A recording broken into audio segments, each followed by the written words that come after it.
1938 युद्ध खत्म हो चुका था। सैनिक घर लौट रहे थे और दुनिया अपने जख्मों को भरने की कोशिश कर रही थी।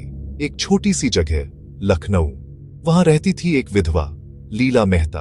उसका पति corporal Aarav Mehta world war II के बर्मा फ्रंट पर मिसिंग इन एक्शन घोषित हुआ था।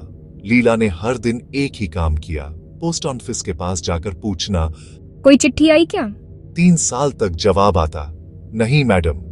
फिर एक दिन एक पुराना मिट्टी से भरा लिफाफा मिला।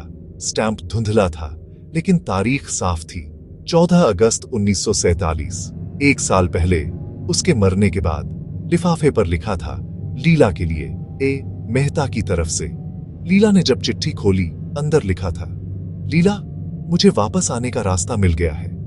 आज हम टेस्ट कर रहे हैं एक सिग्नल जो यादों को जिंदा रखता है।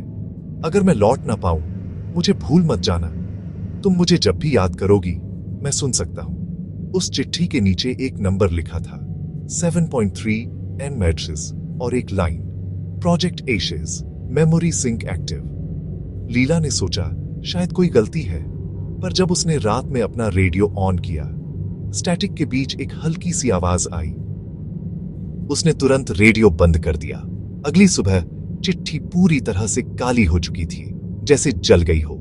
सिर्फ एक लाइन पढ़ने लायक थी, जिंदा लोगों पर भरोसा मत करना। सालों बाद 1980s में लखनऊ के एक कलेक्टर को वो चिट्ठी एक ट्रंक में मिली। पेपर पर एक रेडिएशन का निशान था, वही फ्रीक्वेंसी ट्रेस, 7.3 मेहर्ट्ज, और हैंडराइटिंग फॉरेंसिक टेस्ट के हिसाब से वो इंसानी नहीं थी। हर अक्षर के स्ट्रोक्स एक यूनिफॉर्म वेव पैटर्न फॉलो कर रहे थे, जैसे लिखने वाला कोई इंसान नहीं, एक सिग्नल हो। एक्सपर्ट्स कहते हैं शायद प्रोजेक्ट एशेस ने एक ऐसी टेक्नोलॉजी टेस्ट की थी जिससे यादें ट्रांसमिट की जा सकती थीं, फ्रीक्वेंसी के जरिए, समय और मौत के पार।